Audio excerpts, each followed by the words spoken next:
What's up, guys? So today's episode, we're going to be showing you how to pretty much boost prep your stock bottom end motor. So this again is a Gen 4 5.3 aluminum, and we haven't done anything to it. We haven't taken it apart. We haven't done anything to the bottom end. All we really done is just clean it, and as I said before, boost prep. So pretty much what you want to do is you want to clean the surface of the block. So we use razor blades and Scotch-Brite pad. We'll show you some time lapse of that. Pretty much what you want to do is just get as much of the old gasket material off of it as you can, and just get it a nice clean surface as much as possible using brake cleaner and acetone, things like that.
There, we installed our head studs into the block, so we just hand tighten these like the instructions say, and then you're going to torque them down in a 3-step sequence. We already put the cam in it, which we'll show you. We got our timing set. Again, we got a new timing set. We did a 3-bolt cam.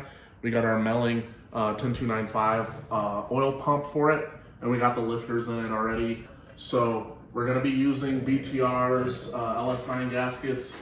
These are their in-house brand, but they're pretty much the same thing. A lot of people using them, no issues. BTR is one of our main go-to companies for parts on this build. So we will be copper coating these gaskets. The main reason we're going to be copper coating them is, again, because the block isn't a new surface. It's got some imperfections and stuff like that. So typically they tell you if the block and the head are both brand new and or freshly machined surfaces, that you can put the gaskets on dry, or if you reuse a gasket, let's say you accidentally need to take the head off or something, then you're gonna want a copper coat just to make sure you're getting the best seal possible. So we'll show you guys us spraying the copper coat on them and installing the heads and then going from there. All right, guys, so here's our BTR gasket. We're just using Permatex copper coat spray gasket stuff in the can. This is pretty much what everyone uses. This one over here we already did. So you're just gonna spray it until it gets like a gold copper coat, pretty much, as the bottle says.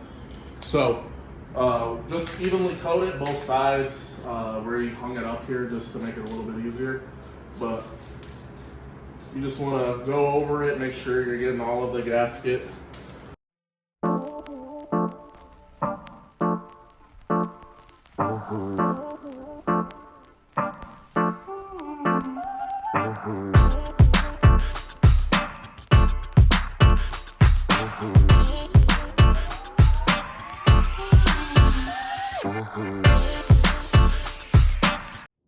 Alright guys, so we got the copper coat on the gasket, so that's done. We put the gasket on the block. Now it's time for the heads to be put on. These are $7.99 heads.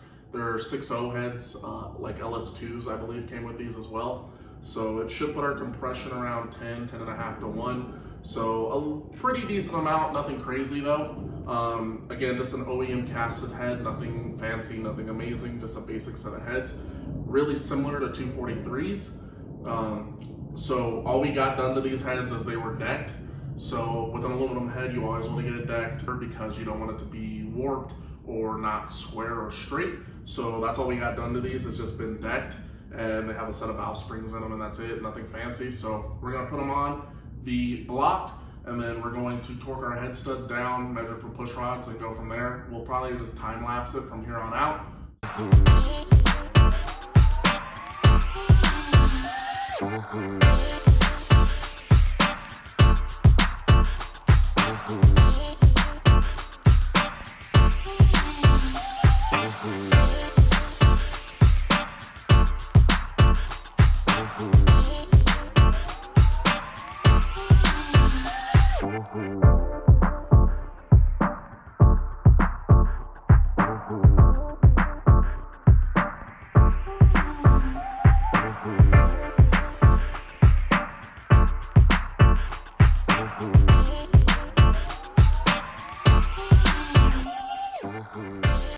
guys, so as you can see, we're pushing the old trunnion out of the original rockers. So the BTR instructions show you to use a 22 mil and a 13 mil. So your 22 mil is going to be on one side to kind of hold the rocker steady, and then the 13 mil is going to push the actual trunnion out of the rocker. So with a little vise, you can do this on your own. They also sell a tool that does this, but we already have the socket, so it's a lot easier. And pretty much what you're pushing out is this stuff right here.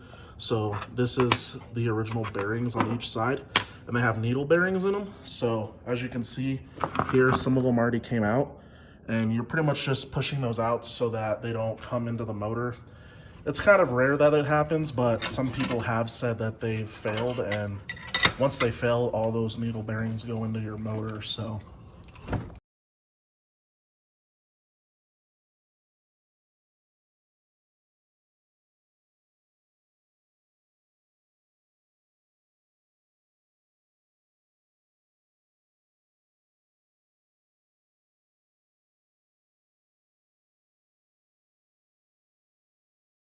what's up, guys? So this is pretty much the end of the video. We got the motor together, it's all complete. Put the heads on, measured for push rods. We got a little shorter than stock because these heads have been milled previously. So we got push rods in it. We got BTR chromoly, baby wall, 3/8 size, just a pretty average aftermarket push rod that's pretty common in anything that has a cam in it. Nothing special there. We did the BTR trunnion upgrade, so we'll show you guys that a little bit. I think we took a few video, we took some video of that.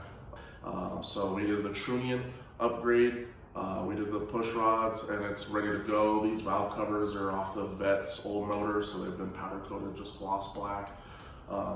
So pretty much super basic stuff, nothing too special. But again, I just wanted to show you guys how we put our motor together for this build. So a lot of people are doing stock motors and wanting to see how much work you have to do. So it's kind of a lot of prep work, especially if your motor is out of a junkyard or has been kind of sitting for a long time.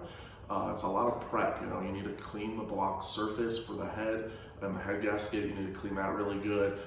We cleaned the pistons up just a little bit. We just cleaned the carbon buildup that was on them, nothing major. And just were all gasket surfaces, so front cover, rear cover, oil pan, and heads. Rear main seal, front timing seal. We did both those. Other than that, this motor is pretty much ready to go in.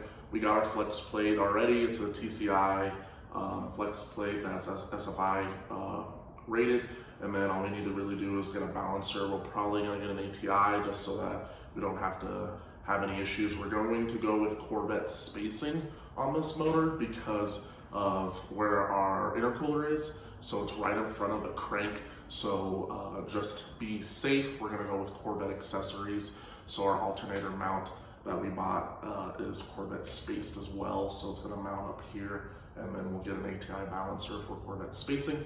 But other than that, guys, this motor's pretty much done. Really, all I would tell you guys if you're going to be trying to do a stock bottom end setup is just get a good foundation, get a nice running motor if you can, clean the deck surfaces, throw some gaskets in it, throw some head studs, and keep the tune nice and conservative, and put good fuel in it. We're gonna be probably running E85 for the most part. When we do some quarter mile stuff, we'll probably put it on Ignite, just to try and give it a little bit better octane fuel in it, just because quarter mile is pretty hard on these motors, especially stock bottom end stuff. 8th mile stuff, pump E85 is really all you need for the most part, depending on, of course, how much power you're trying to push. As you can see, there's no Foxbody behind me like it normally is right here. We are fixing to move. So the other day we got the Fox and most of the big heavy stuff for that build, all the seats, the turbo kit, all that stuff out. We got our shelving and stuff out of here. So we're moving to a bigger place. We were in here for about 3-4 months. It worked pretty well. but we kind of outgrew it really quickly, especially when we started working on the red car, Orlando's Twin Turbo Coyote. So we kind of realized, wow, it's kind of tight in here and we can't really work on more than one car at a time. So if we're working on the Vet, we can only work on that. If we're working on the Fox, we can only work on that. If we're working on the red car, we can only work on that, because it's just not enough room to kind of work on any of them at the same time if they're all in here. So we found a bigger place. It's a couple miles away from where we're at right now, and that's where we'll be moving to. So it's a little bit bigger for not much more money. So that was kind of the main reason why we said, hey, we'll jump on it. So the Vet is here still, because I dropped the cradle out of it and the torque tube, and I need to put it back in order to put wheels back on it so I can move it to the new location. But the Corvette is really, really close to being done here for parts. So now all we got to do is start putting it back together. So it's getting a Ford triple pump fuel system upgrade, upgraded torque tube from its last setup, and of course the motor, and all the other old parts that it already had, blower, all that stuff, the clutch.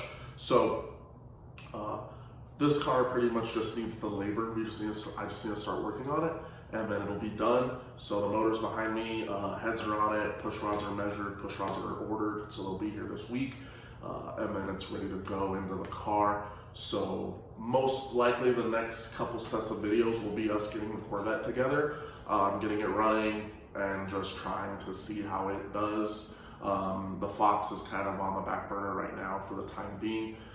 We don't really have much to do until we get a converter. So once we get the converter, we'll pretty much be done, and we'll be ready to put it together and start wiring it and trying to finalize that. So I'm hoping middle of this summer we can get it done and get that bad boy running and start trying to get some racing done and some testing with that car. But other than that, I appreciate all the support, guys. It's really cool to see how much we've grown in the little time we've been doing it.